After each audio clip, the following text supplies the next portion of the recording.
Hello friends, my name is Kajal और आप सभी का स्वागत है मेरे चैनल पर। और फ्रेंड्स, आज की इस वीडियो में हम डिस्कस करने वाले हैं यूपीडीएलएड सेकंड सेमेस्टर सब्जेक्ट साइंस।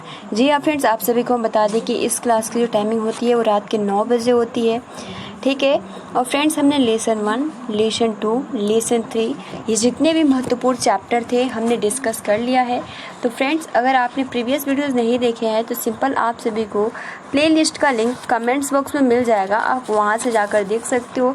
क्योंकि बहुत ही महत्वपूर्ण जितने भी हमने जो लेसन 1 यानी आप कह सकते हो कि फिजिक्स का हमने पूरा पार्ट डिस्कस कर लिए हैं।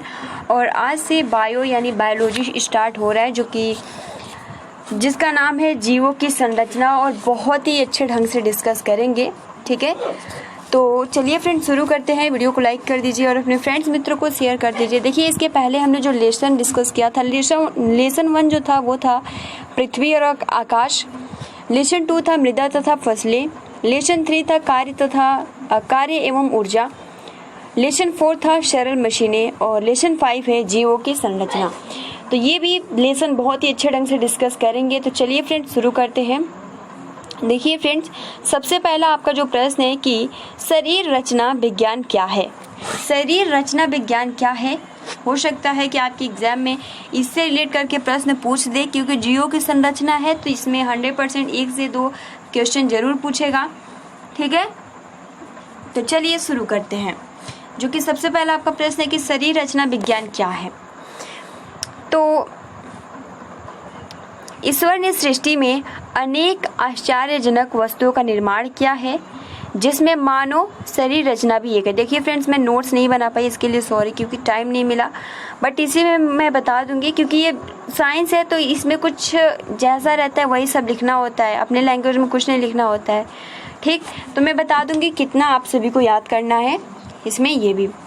तो देखिए, ईश्वर ने सृष्टि में अनेक आश्चर्यजनक वस्तुओं का निर्माण किया, जिसमें मानव शरीर रचना भी एक है, ठीक है।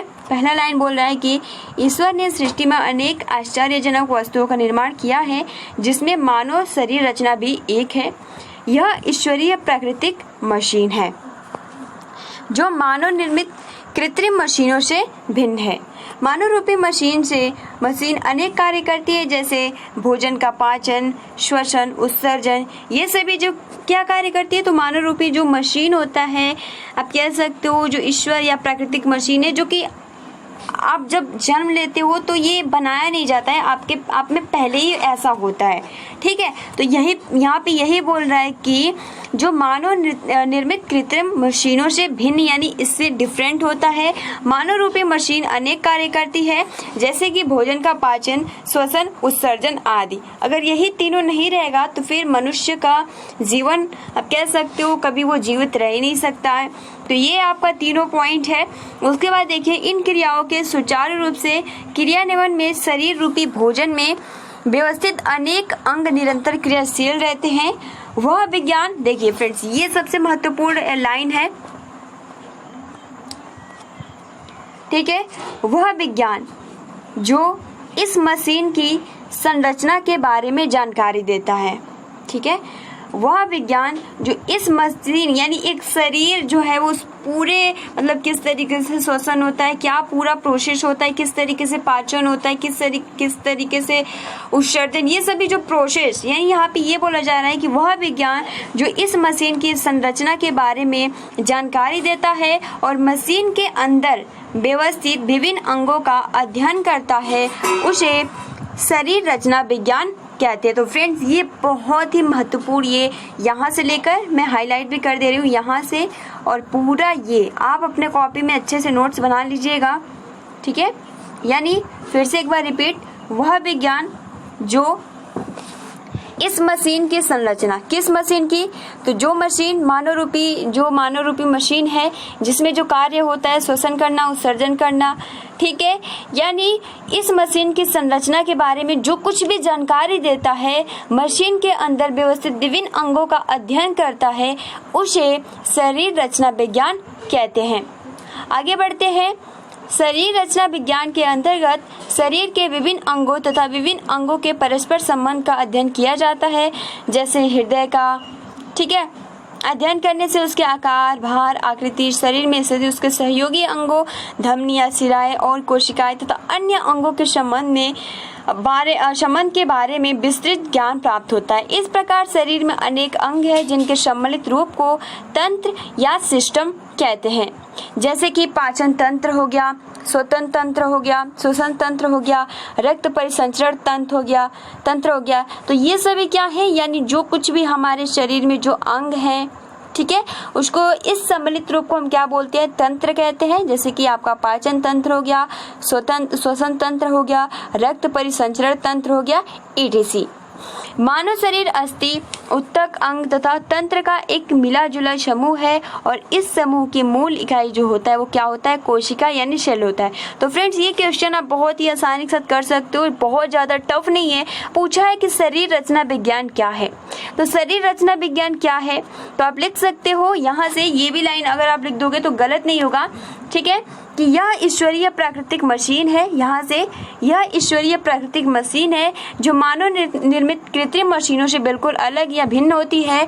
मानव रूपी मशीन अनेक कार्य करती है, जैसे भोजन का पाचन, श्वसन, उत्सर्जन, etc। ठीक है, उसके बाद आप यहाँ से सबसे महत्वपूर्ण, अगर आप लिखे या न लिखे, लेकिन ये जरूर लिखिएगा कि वह विज्ञान जो इस मशीन के संरचना के बारे में जानकारी देता है, मशीन के अंदर व्यवस्थित विभिन्न अंगों का अध्ययन करता है, उसे हम शरीर रचना विज्ञान कहते हैं। इसके अंतर्गत आप कह सकते हो कि जैसे कि अगर हम शरीर के विभिन्न अंगों या परस्पर संबंध का अध्ययन करते हैं, तो जैसे हृदय का अगर अध्ययन करते हैं तो हमें उसके बारे में बहुत सारी जानकारियां मिलती है, उसका आकार कैसा है, उसका भार कितना है, उसकी आकृति कैसी है, ठीक है, उससे जितने भी सहयोगी अंग होते हैं, धमनियां हो गए, शिराएं होंगे, कोशिकाएं होंगे, ये सभी जितने भी अन्य अंगों के संबंध के बारे में हम विस्तृत ज्ञान प्राप्त होता है। और इस प्रकार शरीर में अनेक अंग है जिसके सम्मिलित, यानी बहुत सारे अंग है जिसके सम्मिलित रूप को हम क्या बोलते हैं, तंत्र कहते हैं। ठीक है, जैसे कि आपका पाचन तंत्र, श्वसन तंत्र, रक्त परिसंचरण तंत्र, etc। यानी मानव शरीर अस्थि, उत्तक, अंग तथा तंत्र एक मिला जुला समूह है और इस समूह की मतलब कि इस समूह की मूल इकाई को ही हम कोशिका या सेल कहते हैं। फ्रेंड, जैसे कि आपने कॉलम जैसे कि हमने कंप्यूटर पढ़ा था, ठीक है, कंप्यूटर जो पढ़ा था उसमें भी हमने देखा था कि रो और कॉलम मिलने से एक सेल का निर्माण होता है। तो फ्रेंड्स आप उसका एग्जांपल आप इसमें भी ट्राई कर सकते हो। देख सकते हो इसमें क्या बोला गया है कि मानव शरीर में अस्थि, उत्तक, अंग तथा तंत्र का एक मिला जुला समूह है। जैसे कि उसमें रो और कॉलम है तो उसको जब हम मिलाते हैं तो सेल का निर्माण होता है। उसी प्रकार जब हम इसमें मानव शरीर में अस्थि, उत्तक, अंग तथा तंत्र एक मिला जुला समूह है और इस समूह को ही हम मूल इकाई कोशिका या सेल कहते हैं। इतना क्लियर हो गया। ये क्वेश्चन बहुत ही महत्वपूर्ण और बहुत इजी है, आप इसको आसानी के साथ याद कर सकते हो, ज्यादा टफ नहीं है और जितना मैंने बताया आप उतना अपने कॉपी में अच्छे से नोट डाउन कर सकते हो। चलिए सेकंड जो आपका क्वेश्चन है बहुत ही बड़ा है, इसको बहुत ही विस्तृत रूप से हम लोग डिस्कस करेंगे, जिसका नाम है कोशिका। यानी कोशिका का अर्थ बताते हुए उसकी रचना बताइए। ठीक है, क्योंकि हम दो क्वेश्चन नहीं डिस्कस कर पाएंगे। जो आप देख सकते हो सेकंड क्वेश्चन है कि पादप कोशिका को इलेक्ट्रॉन माइक्रोस्कोप द्वारा दिखाई देने वाले चित्र को बनाइए।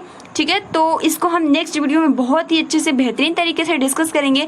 जो ऊपर वाला क्वेश्चन है कि कोशिका का अर्थ बताते हुए उसकी रचना बताइए, वो वाला हम क्वेश्चन डिस्कस करेंगे। और देखिए फ्रेंड्स, शरीर की रचना से रिलेटेड भी हम महत्वपूर्ण फैक्ट डिस्कस करेंगे, बट आज आप सभी अच्छे से नोट डाउन कर लीजिए जितने भी महत्वपूर्ण डिफिनीशन है। ठीक है, और हम चित्र के माध्यम से बहुत ही बेहतरीन तरीके से समझेंगे कोशिका क्या होता है, सेल क्या होता है, हृदय क्या होता है, ठीक है, श्वसन तंत्र क्या होता है, पाचन तंत्र क्या होता है, परिसंचरण तंत्र क्या होता है। तो ये हम स्टेप बाय स्टेप करके डिस्कस करेंगे, बट अभी आप डेफिनेशन देख लो। तो चलिए फ्रेंड जानते हैं कोशिका के बारे में बहुत ही अच्छे ढंग से।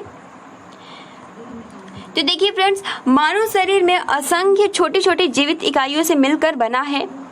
जैसे कि अभी हमने देखा ना कोशिका की सेल की मानव शरीर में अस्थि, उत्तक, अंग, जैसे कि अभी फॉर एग्जांपल मैंने कंप्यूटर के थ्रू आप सभी को बताया ताकि आप सभी को दिक्कत ना हो याद करने में। यानी मानव शरीर में अस्थि, उत्तक, अंग, तंत्र का एक मिला जुला समूह है और इस समूह की मूल इकाई क्या होती है, कोशिका होती है। तो यहाँ पे यही बोल रहा है कि मानव शरीर असंख्य छोटी छोटी जीवित इकाइयों से मिलकर बना है और इन इकाइयों को ही हम कोशिका या सेल कहते हैं।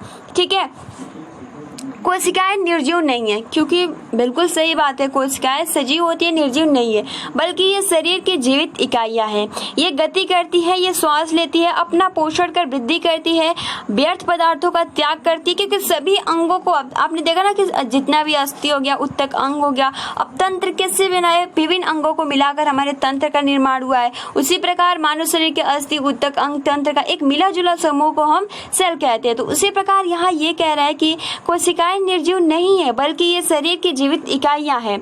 ये गति करती है, श्वास लेती है, अपना पोषण कर वृद्धि करती है, ठीक है, व्यर्थ पदार्थों का त्याग करती है तथा जनन भी करती है। अतः आप कह सकते हो कि मानव शरीर असंख्य जीवित इकाइयों का समूह है। ये मानव शरीर की निर्माणक इकाइयां है। शरीर निर्माण में यह ठीक उसी प्रकार कार्य करती है जैसे एक भवन निर्माण में ईंटें। बहुत ही बेहतरीन एग्जाम्पल यहाँ पे दिया गया है, क्योंकि जो एक घर होता है वो अपने आप नहीं खड़ा होता है, उसमें बहुत सारी ईंटें लगाने पड़ते हैं, बहुत सारे जो भी किस तरीके से उसको जोड़ा जाता है, बहुत मतलब कि आप सोच सकते हो हर एक ईंट लगाने के बाद एक पूरा महल तैयार होता है। उसी प्रकार से यहाँ पे ये बोला जा रहा है कि जो मानव यानी जो कोशिका है बहुत ज़्यादा इम्पोर्टेंस होता है एक जीव के लिए, शरीर के लिए, ठीक है। तो फ्रेंड देख सकते हो ईंटों का आपस में जोड़ने हेतु सीमेंट का प्रयोग किया जाता है। उसी प्रकार मानव शरीर के लिए विभिन्न तंत्र हैं, ठीक है, अस्थियां हैं। इस प्रकार से आप कह सकते हो जिसमें सीमेंट का प्रयोग किया जाता है, जबकि कोशिकाएं शरीर में कोलेजन नामक तत्व से जुड़ी रहती है। देखिए सबसे महत्वपूर्ण यहाँ क्वेश्चन आ सकता है कि कोशिकाएं शरीर में किस तत्व से जुड़ी होती हैं, तो बहुत ही महत्वपूर्ण ये पॉइंट्स है, आप अपने कॉपी में अच्छे से नोट डाउन कर लीजिएगा। तो देखिए फ्रेंड्स, जबकि कोशिकाएं जो होती है जिस तरीके से ईंट को जोड़ने के लिए हमें सीमेंट और बालू की आवश्यकता पड़ती है, उसी प्रकार से यहाँ बोल रहा है कि जो कोशिकाएं होती है शरीर में कोलेजन नामक तत्व से जुड़ी रहती है। किस तत्व से, तो कोलेजन नामक तत्व। इसको याद कर लीजिए, बहुत ही महत्वपूर्ण ये फैक्ट है। जो कोशिकाएं हैं शरीर में कोलेजन नामक तत्व से जुड़ी रहती है। यद्यपि ये कोशिकाएं आपस में जुड़ी रहती है, फिर भी शरीर में पाए जाने वाली प्रत्येक कोशिका का एक अलग अस्तित्व होता है। प्रत्येक कोशिका एक पतली झिल्ली से ढकी रहती है और दूसरी कोशिका से अलग रहती है। यानी जितनी भी कोशिका होती है, प्रत्येक कोशिका होती है वो एक अलग तरीके से और अलग अलग पतली झिल्ली से ढकी रहती है और दूसरी कोशिका से अलग रहती है, ठीक है। कोशिकाएं जीवधारियों में पाई जाती है, जिनमें से ये अधिकांश जीवधारी बहुकोशीय यानी असंख्य कोशिकाओं से निर्मित होते हैं। लेकिन कुछ ऐसे भी जो एक कोशिकीय, केवल एक ही कोशिका से निर्मित होते हैं, जैसे कि अमीबा। तो फ्रेंड्स, अब अगर हम बात करें कि मानव शरीर में तो बहुकोशिकीय, लेकिन जो अमीबा होता है वो एक कोशिकीय, उसमें केवल एक ही कोशिका होती है। लेकिन जो जीवधारियों में अनेक प्रकार, जैसे अभी हमने डिस्कस किया कि हर एक कोशिका अलग होती है, अलग अलग पतली झिल्ली से ढकी रहती है, बट यहाँ पे जो अमीबा होता है वो एक कोशिकीय। और अमीबा से रिलेट करके प्रश्न पूछ लिए जाते हैं। ये वाला आप लाइन देख सकते हो, एक कोशिकीय कौन सा है, तो अमीबा है। यानी जो केवल एक ही कोशिका से निर्मित है उसे अमीबा। फॉर एग्जाम्पल, एक कोशिकीय जीवों को एक कोशिकीय तथा बहुकोशिकीय जीवों को बहुकोशी कहते हैं, ठीक है। तो अभी आपको समझ में आ गया होगा कोशिका किसे कहते हैं, एक कोशिकीय जिसके पास एक कोशिका हो, बहुकोशिकीय जिसके पास बहुत सारे कोशिका हो, ठीक है। और कोशिका जो हो पतली झिल्ली से ढकी रहती है। तो फ्रेंड्स, आप सभी को समझ में आ गया होगा कि कोशिका क्या होता है। यानी मानव शरीर में असंख्य छोटे छोटे जीवित इकाइयों से मिलकर, जिसमें आपका अस्थि, उत्तक, अंग, तंत्र, यानी जो ये मिली जुली समूह है, आप कह सकते हो, इसी को हम सेल कहते हैं, कोशिका कहते हैं, जिसके माध्यम से आप कह सकते हो कोशिकाएं जो होती है वो निर्जीव नहीं होती है, बल्कि ये शरीर में जीवित इकाइयां हैं। ये गति करती है, श्वास लेती है, अपना पोषण करती है, जो खराब अवयवी पदार्थ होते हैं उसको निकालती है। तो फ्रेंड्स, इस तरीके से जो आपकी कोशिका होती है शरीर में किस प्रकार जुड़ी होती है, तो कोलेजन नामक तत्व से जुड़ी रहती है, ठीक है। इतना महत्वपूर्ण फैक्ट याद कर लीजिएगा, ठीक। अब चलिए हम बढ़ते हैं कोशिकाओं का वर्गीकरण, ठीक है। कोशिकाओं का वर्गीकरण से क्वेश्चन पूछ लेता है। तो अभी आप कहोगे कि इतना ज्यादा एक क्वेश्चन में इतना ज्यादा कैसे, तो फ्रेंड देखिए वो अलग क्वेश्चन पूछेगा कोशिका का अभिप्राय क्या है, लेकिन अगर पूछे कोशिका का वर्गीकरण कीजिए, तो आप अगर पूछे कोशिका का वर्गीकरण कीजिए केवल और केवल, लेकिन इसके बारे में इस तरीके से पूछे कि कोशिका का वर्गीकरण मतलब आप निम्नलिखित या आप विस्तृत रूप में कीजिए, तब आप बहुत ही विस्तार से यानी जितने भी इसके वर्गीकरण जितने भी पॉइंट्स है हेडिंग्स है उसका आप 1 से 2 लाइन जरूर लिखेंगे। बट वैसे ही अति लघु में पूछता है, तो जैसे कि आप देख सकते हो कोशिकाओं का वर्गीकरण आप रक्त कोशिकाएं लिख देंगे, पेशीय कोशिकाएं लिख देंगे, अस्थि कोशिकाएं लिखेंगे, तंत्रीय, इसके बारे में आप बस पॉइंट टू पॉइंट लिखेंगे, उसके बारे में नहीं लिखेंगे।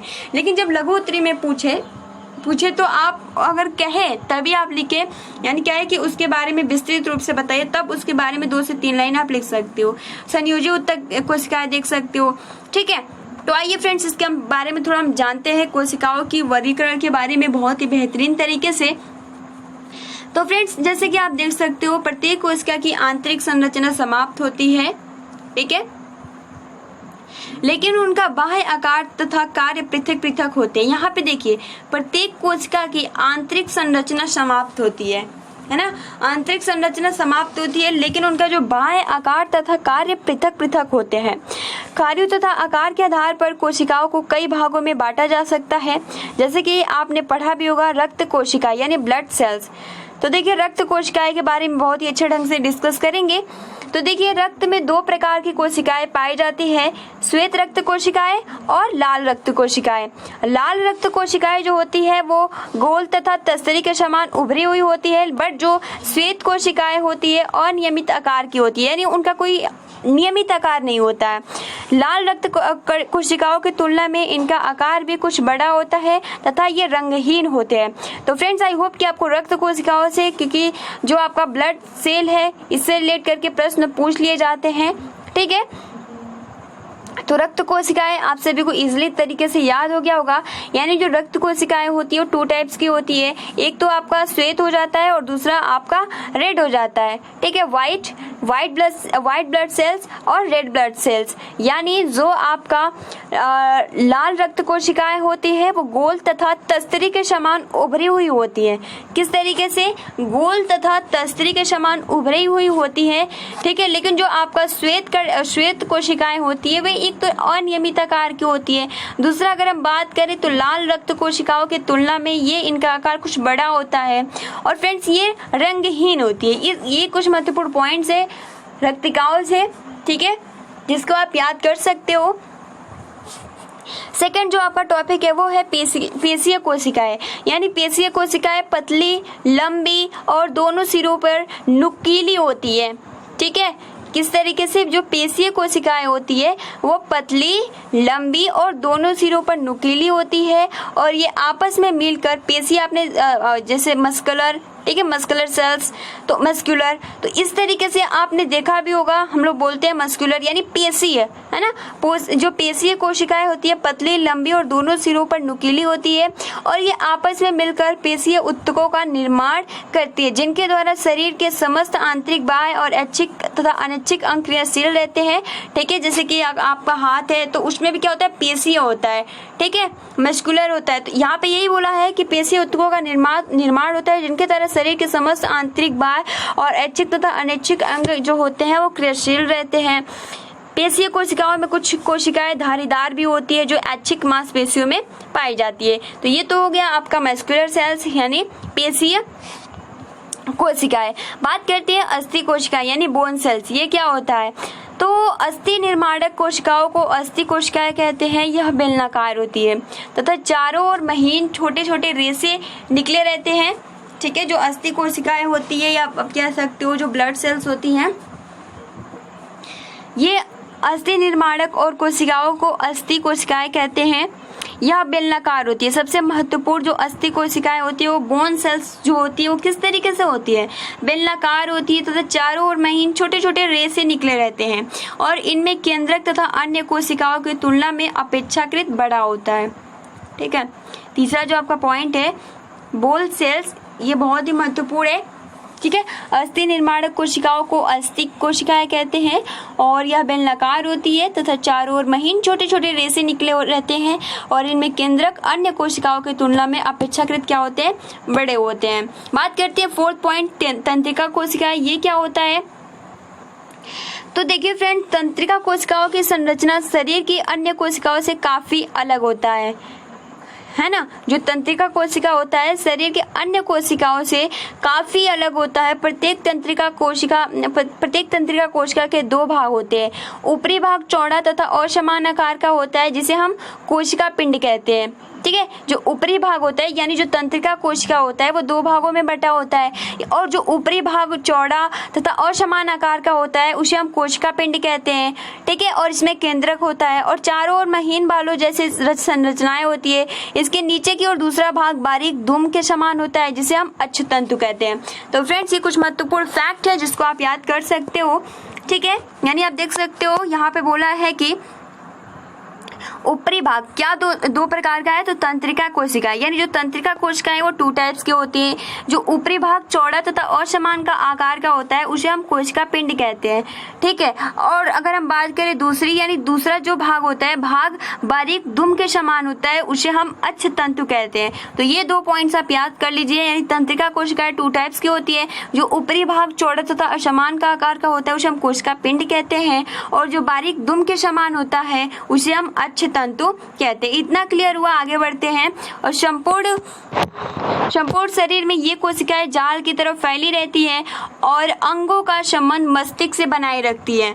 ठीक है, और शरीर के अन्य कोशिकाओं से तंत्रिका कोशिका में एक अंतर होता है क्योंकि ये कोशिकाएं अन्य कोशिकाओं के भांति पुनर्निर्मित नहीं होती है।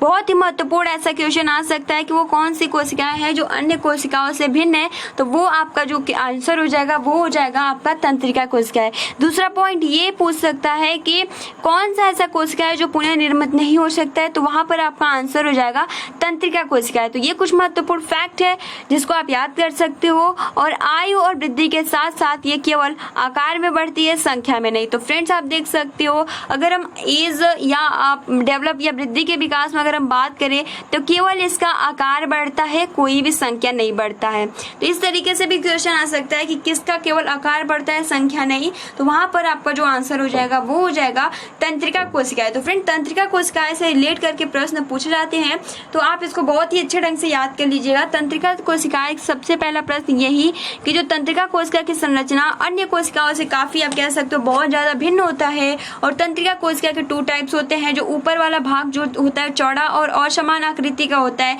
जिसे हम कोशिका पिंड कहते हैं और नीचे जो दूसरा भाग होता है बारीक दुम का समान उसे हम अक्षतंतु कहते हैं। ठीक है, और फ्रेंड्स, ये शरीर में कोशिकाएं जाल की तरफ फैली होती हैं और अंगों का संबंध जो होता है वो मस्तिष्क से बनाए रखती है। और शरीर के अन्य कोशिका से जो तंत्रिका कोशिका जस्ट अभी हमने डिस्कस किया बहुत ज्यादा डिफरेंट होता है।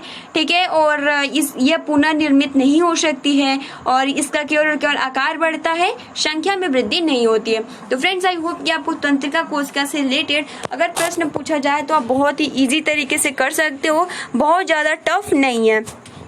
बात करते हैं 5वां जो है वो है संयोजी कोशिकाएं। संयोजी कोशिकाएं क्या है, आइए फ्रेंड्स इस पे हम थोड़ा डिस्कस करते हैं। तो संयोजी कोशिकाएं आपस में मिलकर संयोजी उत्तक का निर्माण करती है।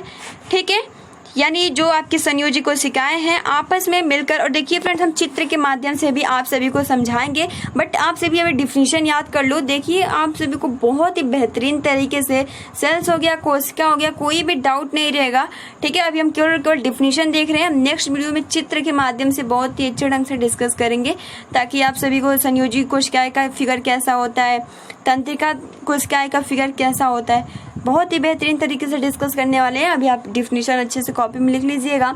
तो संयोजी कोशिकाएं आपस में मिलकर संयोजी उत्तकों का निर्माण करती है। ठीक है, जो शरीर के सभी अंगों को एक दूसरे से जोड़ने का कार्य करती है और अंगों के अनुसार यह लंबे, गोल, अंडाकार तथा और समान आकार के होते हैं। बात करते हैं 6 जो आपका पॉइंट है, त्वचा या अच्छादाक कोशिकाएं।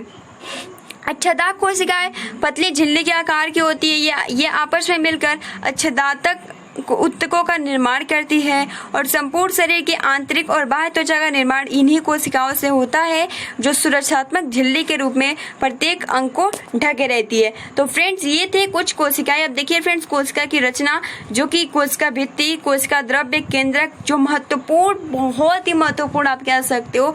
और फ्रेंड्स, इसमें आप सभी को अपनी जो पकड़ है बहुत ही अच्छे ढंग से बनानी होगी, क्योंकि जो बायो है इसको बहुत ही अच्छे ढंग से समझना होगा, है ना, ताकि क्योंकि कभी भी काम आ सकता है और बायो को समझने के लिए आपको फिगर की आवश्यकता जरूर पड़ती है। तो फ्रेंड्स, हम फिगर के माध्यम से भी डिस्कस करेंगे नेक्स्ट वीडियो में। तो फ्रेंड्स, आज के लिए इतना ही। वीडियो को अभी तक आपने लाइक नहीं किया है तो प्लीज गाइज आप लाइक कर सकते हो। देखिए फ्रेंड्स, इसमें कुछ ज्यादा हमने क्वेश्चन नहीं डिस्कस किया। सबसे पहले तो हमने जाना कि शरीर रचना विज्ञान क्या है। तो आप बहुत ही इजीली तरीके से लिख सकते हो कि वह विज्ञान जो इस मशीन की संरचना, यानी जो आपका मशीन होता है, मानव रूपी मशीन अनेक कार्य करती है, जैसे भोजन का पाचन, श्वसन, उत्सर्जन। ठीक है। और उसके बाद देखिए, ये जो अंग होते हैं निरंतर क्रियाशील रहते हैं, और आप कह सकते हो कि वह विज्ञान जो इस मशीन की संरचना के बारे में विस्तृत जानकारी देती है, उसे ही हम शरीर रचना विज्ञान कहते हैं। ठीक है। उसके बाद देखा हमने कि कोशिका का अर्थ बताते हो उसकी रचना बताइए। ठीक है। तो हमने कोशिका के बारे में जाना कि बहुत सारे अस्थि ऊतक अंग तंत्र का एक मिला जुला समूह है, जिसे ही हम कोशिका कहते हैं। ठीक है। और जो कोशिका होती है सजीव होती है, निर्जीव नहीं होती है। और उसके बाद हमने कोशिकाओं का वर्गीकरण देखा, जिसमें हमने रक्त कोशिकाएं देखा। रक्त कोशिकाएं 2 टाइप्स की होती है, एक तो लाल रक्त कोशिकाएं और दूसरा श्वेत रक्त कोशिकाएं। जो लाल रक्त कोशिकाएं होती है वो क्या होती है, रेड होती है और तस्तरी के यानी गोल और तस्तरी के समान उभरी हुई होती है। बट जो आपका श्वेत रक्त कोशिकाएं होती है उनका जो आकार होता है वो अनियमित होता है। और अगर हम बात करें जो आपका लाल रक्त कणिका है, इसकी तुलना में तो वो बड़ा होता है। ठीक है। और ये रंगहीन होता है। बात करें पेशीय ऊतक की, हमने डिस्कस किया। तो पेशीय कोशिकाएं जो होती है पतली, लंबी और दोनों सिरों पर नुकीली होती है। जब दोनों सिरों पर नुकीली होती है उसके बाद क्या होता है, आपस में जुड़ जाती है और उससे क्या होता है, पेशीय ऊतकों का निर्माण होता है, और जिनके द्वारा शरीर के मस्तिष्क, आंतरिक बाह्य और ऐच्छिक तथा अनैच्छिक अंग क्रियाशील रहते हैं। यानी किसके माध्यम से, तो पेशीय कोशिकाओं के ही आप कह सकते हो, इसके ही थ्रू जो भी हमारी आंतरिक बाह्य और जो भी ऐच्छिक और अनैच्छिक अंग है, ये क्या करती है, क्रियाशील रहती है पेशीय ऊतक के माध्यम से। पेशीय कोशिकाएं, अस्थि कोशिकाएं हमने देखा, यानी अस्थि निर्माण कोशिकाओं को अस्थि कोशिकाएं कहते हैं। ये बेलनाकार होती है तथा चारों ओर महीन छोटे छोटे रेशे निकले होते हैं, और इसमें केंद्रक और अन्य कोशिकाओं की तुलना में अपेक्षाकृत बड़ा होता है। सबसे महत्वपूर्ण हमने पॉइंट्स देखा, तंत्रिका कोशिकाएं क्या होता है, यानी तंत्रिका कोशिकाएं अन्य कोशिकाओं से बहुत ज्यादा डिफरेंट होता है। जो तंत्रिका कोशिका होता है इसके 2 टाइप्स होते हैं। एक तो जो ऊपर वाला भाग यानी जो चौड़ा होता है और समान आकार का होता है, उसे हम कोशिका पिंड कहते हैं। और दूसरा भाग जो बारीक दुम के आकार का होता है उसे हम अक्षतंतु कहते हैं। और फ्रेंड, ये अगर हम बात करें कि ये जो आपका तंत्रिका कोशिका होता है शरीर में जाल की तरफ फैली होती है, प्लस ये भी आप यह पुनर्निर्मित नहीं होती है। और अगर हम बात करें कि इसका आकार तो बढ़ता है लेकिन इसकी संख्या नहीं बढ़ती है। तो ये कुछ महत्वपूर्ण फैक्ट है जिसको आप याद कर लीजिएगा। बात करें संयोजी ऊतक की, तो संयोजी कोशिकाएं आपस में मिलकर संयोजी ऊतक का निर्माण करती है। ठीक है। और जो शरीर के सभी अंगों को एक दूसरे से जोड़ने का कार्य करती है। ओके। अब 6 हमने पॉइंट देखा, त्वचा, या आप कह सकते हो त्वचा कोशिकाएं। यानी त्वचा कोशिकाएं क्या होती है, पतली झिल्ली के आकार की होती है। ये आपस में मिलकर आप कह सकते हो त्वचा ऊतकों का निर्माण करती है, और संपूर्ण शरीर के आंतरिक और बाह्य त्वचा का निर्माण इन्हीं कोशिकाओं से होता है, जो सुरक्षात्मक झिल्ली के रूप में प्रत्येक अंग को ढके रहते हैं। तो फ्रेंड्स, आई होप कि आपको क्लियर हो गया होगा। तो फ्रेंड्स, आज के लिए इतना ही। वीडियो को अभी तक आपने लाइक नहीं किया है तो प्लीज लाइक कर सकते हो, अपने फ्रेंड्स मित्रों को शेयर कर सकते हो। मिलते हैं अगली वीडियो में। ठीक है। Thanks for watching, take care and best of luck.